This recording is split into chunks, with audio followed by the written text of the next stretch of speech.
ይሄ ከሃዲ ይሄ ኢትዮጵያዊነት እያለ ሸወደን፣ አታለለን።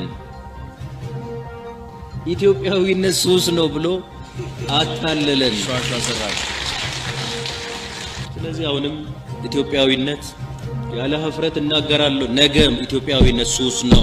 እኒህ ኢትዮጵያዊነትን ከሐሺሽ ሱስ ጋር አነጻጽረው የገለጹ ስለ ሀገራቸው መሞት የማይፈሩ እንደሆኑ የተናገሩ በኢትዮጵያ መጣ የተባለው ለውጥ በማርሽ ቀያሪነት እንደመሩ የተነገረላቸው ስለ አንድነት የዘመሩ ለውጥን ለማምጣት ከጓዳቸው ዶክተር አብይ አህመድ ጋር ስላላቸው ሞት የሚለየው ግንኙነት ሳይታክቱ የመሰከሩ ግን ያልተደመሩ የለውጥ ቲም የተባለውን ኃይል በስማቸው ያስጠሩ ዛሬም ዝም ብለው የሚፈሩ ቃል ሳያወጡ የሚናገሩ ሰው ናቸው ኦቦ ለማ መገርሳ።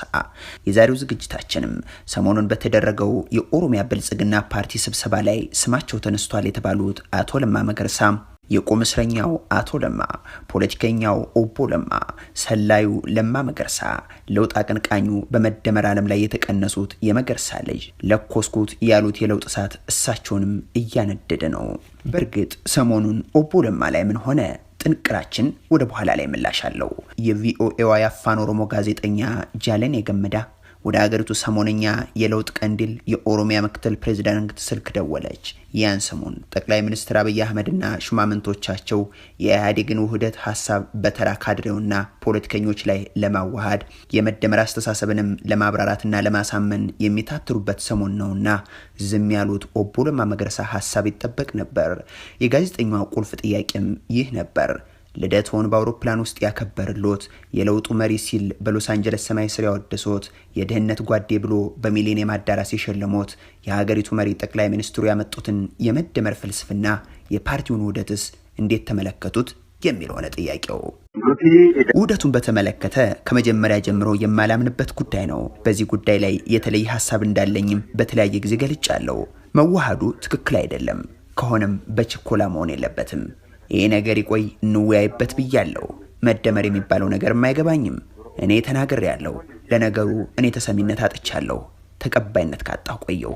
የኦቦ ለማ መገርሳ ምላሽ ነበር። ከዚህ ጊዜ በኋላ በጠቅላይ ሚኒስትሩና በወቅቱ የኦሮሚያ ዲሞክራቲክ ፓርቲ ምክትል ፕሬዝዳንት መካከል የመስመር ልዩነቱ ገሃድ ወጣ። በዛ ሰሞን የፌዴራሊስት ኃይሎች ነን የሚሉ 50 አካባቢ ፓርቲዎች መቀሌ ላይ ህገ መንግስቱን መታደግ የሚል ጉባኤ አደረጉ። 4 ኪሎ ደነገጠች። በቃ አቶ ለማም እዚህ ቡድን ውስጥ አሉበት ተብሎም ተወራ። የባሱኑ ጠቅላይ ሚኒስትር አብይ አህመድ አቶ ለማን ፍቃድ ሳይጠይቁ ብዙ ስራ አይከወንበትም የሚባለውን የመከላከያ ሚኒስትርነትን ሹመት ሰጧቸው።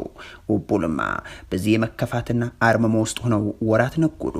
የይስሙላ ፈገግታቸውን በየመድረኩ እየለገሱ በስልጣናቸው ላይ ቆዩ። አቶ ለማ ከጠቅላይ ሚኒስትሩ ይልቅ እነ ጀዋር መሐመድ ጋር ውሏቸውን ማድረጋቸውም ይወራ ያዘ። በድጋሚ የ4 ኪሎ ቤተ መንግስት ተረበሸ። ጠቅላይ ሚኒስትሩ የኦሮሚያ ተደማጭ ሰዎች፣ ታዋቂ ፖለቲከኞችና የማህበራዊ ሚዲያ አክቲቪስቶችን በቤተ መንግስት ለስብሰባ ጠሩ። የአቶ ለማ መገለል ያሳሰባቸው እነዚህ የኦሮሞ ልሂቃንንም ጠየቁ። ስለምን አቶ ለማን ገሸሽ አደረካቸው? የጠቅላይ ሚኒስትሩ ምላሽ ማስገራሚ ነበር። የአንድ ግለሰብ ጉዳይ አያሳስባችሁ፣ እኔ ኦሮሞን እየጠቀምኩ ነው። ኦሮሞ 100 ዓመት ይችን ሀገር እንዲመራ የሚያደርግ ስርዓት እየዘረጋው ነው። ለኦሮሞ ከኔ በለጠ የታገለ የለም፣ እንደኔም እየሰራ ያለ የለም። ከፍተኛ ደሞዝ በሚያስገኘው ዩኤንዲፒ ውስጥ ያስቀጠርኩት 85 በመቶ ኦሮሞ ነው የሚልም ሆነ። ከዚህ በፊት ጠቅላይ ሚኒስትሩ በፓርላማ ላይ አቶ ጀዋርን ስኮርት ሀገር ያለው ሰውም ቢሆን አንምሮም ካሉ በኋላ ጠባቂዎቹን ለማስነሳት ይሁን እሱን ለማሰር እስካሁን ያልታወቀ ኦፕሬሽን በታዘዘ ወቅት አቶ ለማ ተናደዱ። ድርጊቱ አበሳጫቸው። ነገሩን ለማብረድና እናቶች መልስ አብዲሳም ከጀዋር ጎንነን የሚል መግለጫ እንዲሰጡ አደረጉ።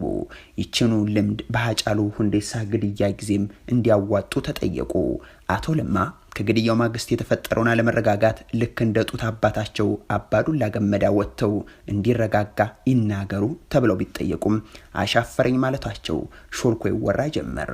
እናም ነሐሴ 6 2012 ዓ.ም በአቶ ለማ መገርሳ ቤት እንዲሆነ ለወራት መከላከያ ሚኒስትር የነበሩት አቶ ለማ ከቤታቸው እንዳይወጡ ነሐሴ 6 ቀን አመሻሽ ላይ ትዕዛዝ መጣባቸው። ይህ ብቻ አይደለም፣ ወደ ስራ ቦታ ጭምር እንዳይመጡም ተነገራቸው። ጸሐፊያቸውም ተመሳሳይ ትዕዛዝ ተላልፎባቸው ቢሮ ተቆለፈባቸው። በአቶ ለማ ጽህፈት ቤት ላይም ብርበራ ተካሄደ። አቶ ለማ የስራ አስፈጻሚው እንጂ የሰራዊቱ አባል አልነበሩምና ወደ ስራ ቦታ እንዳይመጡ የሚለው ትዕዛዝ ካስፈጻሚው አካል ነበር የተላለፈባቸው። ነገር ግን ለአቶ ለማ ይህንን መልእክት ያደረሷቸው የጦር ኃይሎች ጠቅላይ ኤታማዦር ሹም ጄኔራል አደም መሐመድ ነበሩ። ጄኔራል አደም ትዕዛዙን ለአቶ ለማ የነገሯቸው ስብሰባ እንዲሰርዙም ጭምር ነው። እዚህ ጋር ሁለቱም ተጠሪነታቸው ለጠቅላይ ሚኒስትሩ ነው። ስልጣናቸውም የጎንዮሽ እንጂ የበላይና የበታች እንዳይደለም ልብ ይሏል። አቶ ለማ የመከላከያ ሚኒስትር ተደርገው ከተሾሙበት ጊዜ ጀምሮ በአመዛኙ ቢሮ አይገኙም ነበር የሚሉ መረጃዎችም ወጡ። እናም አቶ ለማ በቤቱ የቆዩ ትዕዛዝ ሲተላለፍባቸው አፈንጋጩ ሰው የቁም እስር ተፈጸመባቸው በሚል የመገናኛ ብዙሃን ዘገቡት። ምንም እንኳን አንዳንዶች በዛን ወቅት ማን ምን አደጋ እንደሚያደርስባቸው አይታወቅም፣ ስለዚህ በቤታቸው እንዲቆዩ መታዘዙ ከእስር ጋር የሚገናኝ ሳይሆን ለጥበቃ ነው ብለው ቢከራከሩም የሆነው ሆኖ ያን ዕለት ይህ ከተከናወነ በኋላ በቤት ይቆዩ ያሉ አስፈጻሚ አካላት የኦሮሚያ ብልጽግና አመራሮች በዝግ ስብሰባ ተቀመጡ። ነሐሴ 9 2012 ዓ.ም አቶ ለማ በቤቱ የቆዩ ከተባሉ ከ3 ቀናት በኋላ በዚህ ሁለት አንድ ትልቅ ውሳኔ ተላለፈ። የኦሮሚያ ብልጽግና ፓርቲ አቶ ለማ መገርሳን ጨምሮ 3 አመራሮችን በጊዜያዊነት ማገዱን ይፋ አደረገ። ይህ ውሳኔ የተሰማው አቶ ሽመልስ አብዲሳ በሌላ መድረክ ላይ ባህር ዳርና አዲስ አበባ ላይ ስለተጫወቱት ቁማር የተናገሩት አስደንጋጭ ንግግር በመገናኛ ብዙሃን ጆሮ ከገባ በኋላ ነው። የብልጽግና ፓርቲ የክልሉ ጽህፈት ቤት ኃላፊ አቶ ፈቃዱ ተሰማም በኦሮሚያ ክልል ቴሌቪዥን ኦቤል ላይ ቀርበው በፓርቲው የመከላከያ ሚኒስትሩና የፓርቲው ስራ አስፈጻሚ አባል የሆኑት አቶ ለማ መገርሳ በጊዜያዊነት ታግደዋል አሉ። አቶ ለማ መገርሳ የታገዱት የሚጠበቅባቸውን ኃላፊነት በአግባቡ መወጣት ስላልቻሉ እንደሆነም ተናገሩ። እሳቸው ቦሌ ቤታቸው ውስጥ ስልካቸውን ዘግተው ተቀምጠው ከፓርቲያቸው ጥቂት ቆይቶም ከፌዴሬሽን ምክር ቤት ተወካይነታቸው መነሳታቸውን በቴሌቪዥን ሰሙ።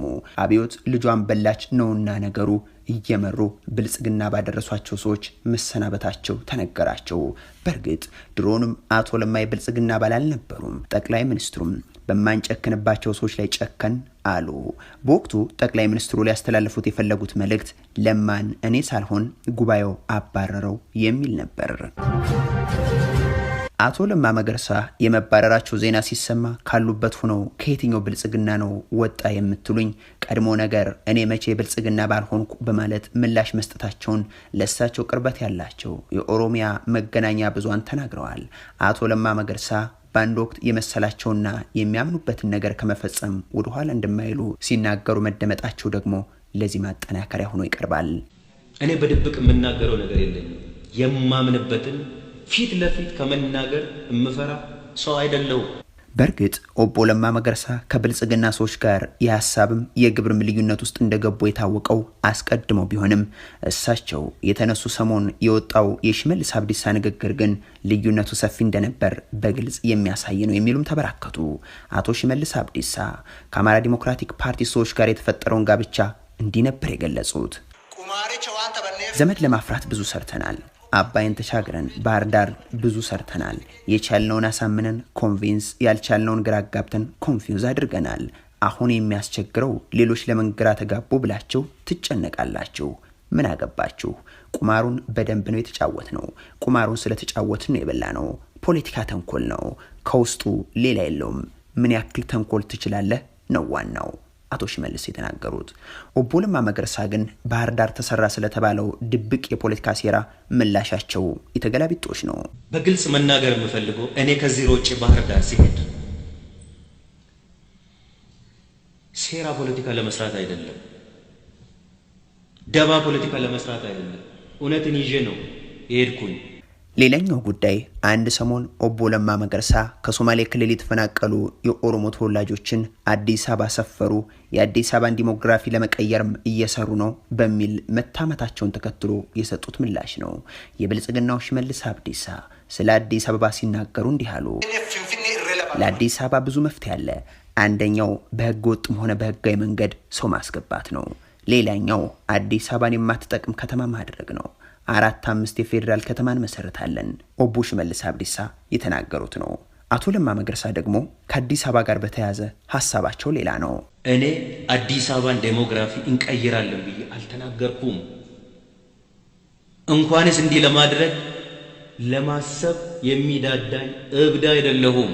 እነዚህ ምሳሌዎች ተነሱ እንጂ አቶ ለማ በብልጽግና እነሱም በአቶ ለማ ላይ መቃቃርን ከወለዱ መሰነባበታቸው ግልጽ ነበር። እነሆ አሁን ስልጣን ላይ ያሉት የኦቦ ለማ መገርሳ አባራሪዎች ናቸውና ሰውየውን የታደረሷቸው የሚል ጥያቄ ተደጋግሞ ይነሳል። ለመንግስት ቅርበት ያላቸውና ድጋፋቸውን ለጠቅላይ ሚኒስትር አብይና ለፓርቲያቸው የሚሰጡ የመገናኛ ብዙሃን አቶ ለማ መገርሳ አሁንም የግንኙነት መስመሮች